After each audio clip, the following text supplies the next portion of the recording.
a Mumbai-based acrobatic dance troupe whose members range in age from 12 to 28 and come from the city's slums. NPR wrote about them after they won America's Got Talent. The champions this February. They'd hoped the win would help improve the financial situation of their families and open doors to new opportunities. But the pandemic was declared just weeks after their triumphant return home. So what are they doing now? The dancers were basking in the glory of their spectacular victory when India went under a strict coronavirus lockdown in late March. Daily rehearsals where all 24 would gather to practice acrobatic moves together were suspended. The shows where they were scheduled to perform were cancelled, so their source of income dried up. They couldn't even celebrate properly, says the group's 28-year-old choreographer Swapnil Pawar. What was supposed to be the best time of our lives became the toughest time of our lives, says Pawar. India is recording around 80,000 fresh COVID-19 infections daily, the highest single-day tally in the world. Its total caseload of about 4 million cases is the third highest in the world behind the US and Brazil. Mumbai, India's financial capital and the dancers' hometown, has been hit particularly hard. The virus spread quickly through the city's slums, where physical distancing is next to impossible and sanitation is scarce. Mumbai has reported nearly 150,000 confirmed COVID-19 cases and more than 7,000 deaths as of 2 September. Most of the dancers and their families have been confined to their cramped, mostly one-room homes in the slums of northern Mumbai. No one from the team has tested positive yet, says Pawar. The nationwide lockdown has now been partially eased, but large gatherings are still banned, and the dancers are not able to practice the human pyramids and group gymnastics that had wowed fans around the world.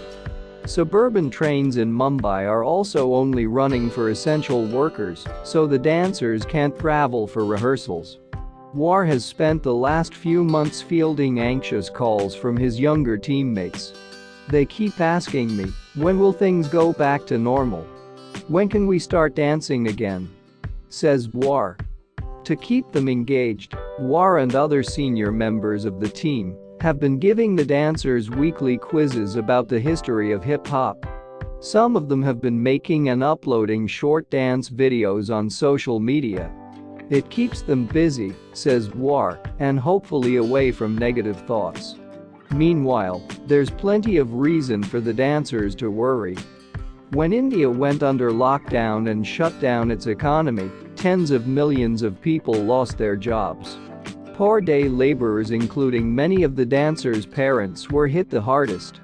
My father is a tailor and my mother sells snacks outside the railway station, but because of the lockdown both of them have lost their jobs, 17-year-old dancer Nikhil Patlikar says in a video posted by the group in May. My family's situation is very bad. My nights are sleepless, I cry. I'm scared that all our hard work over the years might go down the drain, the group's 28-year-old co-founder Om Prakash Chauhan says in the video. One of the dancers, 18-year-old Suraj Soni, is selling vegetables on the streets of Mumbai to make ends meet. Others have moved back to their villages with their families. Even after becoming an international artist, there's been no progress. It's back to square one, laments Pawar. V.Unbeatable is no stranger to adversity. In 2015, one of their co-founders, Vikas Gupta, suffered a fatal accident while practicing a stunt. The dancers were devastated but refused to give up. They pay homage to Gupta whenever they perform. Their costumes have Vikas written on the back. The group bounced back after that tragedy, and Pawar is confident they'll bounce back after this one too. You may win or achieve something great, but that doesn't mean your life is set, says Pawar.